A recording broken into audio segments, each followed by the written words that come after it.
Pizza आप बनाते हैं और डो आपकी बहुत ज़्यादा सख्त हो जाती है आफ्टर बेकिंग।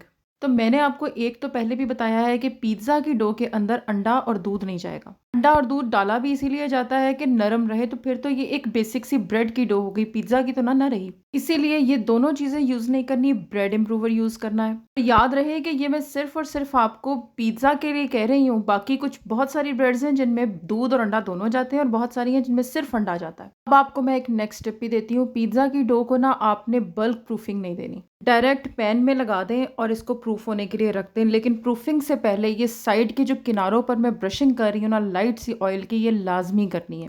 जब बेक हो जाएगा ना तो ओवन से निकलते ही फौरन एक बार लाइट सी ब्रशिंग दोबारा किनारों पे कर देनी है। वो हमेशा इसलिए भी अकड़ती है कि ओवन ठंडे होते हैं, ओवन का प्री हीट होना बहुत ज़रूरी है। आप पतीले में भी बेकिंग कर रहे हैं ना तो पतीला भी प्री हीट होना ज़रूरी है। किसी भी ब्रेड की डो को कभी भी सख्त नहीं गूंदते, ये काफ़ी पतली गूंदते हैं।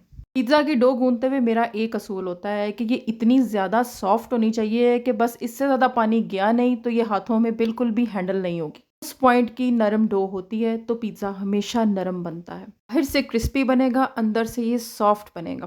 क्योंकि अवन में जब इतनी हीट होगी ना तो पानी सारे का सारा ड्राई हो जाएगा, तो जितना कम पानी आप यूज़ करेंगे उतना ही आपका पिज़्ज़ा अकड़ता चला जाएगा। फिर ये एक बड़ा एतराज़ उठता है कि जी आप अंडा और दूध डालने की बात क्यों करती हैं कि ये पिज़्ज़ा में नहीं जाएगा? भई नहीं जाता है, ये रोटी है, ये केक थोड़ी है, इसको रोटी की तरह लें, इसे अच्छी फर्मेंटेशन की, गुड फर्मेंटेशन की ज़रूरत है। ये दोनों चीज़ें फर्मेंटेशन के प्रोसेस को कमज़ोर करती हैं, यीस्ट को उसका पूरा काम नहीं करने देती हैं। स्ट्रक्चर को टाइट या बाइंड करने के लिए होता है और दूध के अंदर लैक्टोज और फैट होता है, ये दोनों चीज़ें यीस्ट को काम नहीं करने देती हैं प्रॉपर। नतीजतन डेंस सी डो बनती है, वो केक की तरह का ही रहेगा, हमेशा बाहर से क्रिस्पी नहीं बनेगा, पॉकेट्स एयर की नहीं वहाँ पर डेवलप हो पाएंगी। वो जो एक ट्रेडिशनल सा बेकरी स्टाइल का पिज़्ज़ा होता है ना, वो बनता है इन दोनों चीज़ों से, उसमें भी दूध को अवॉइड करें।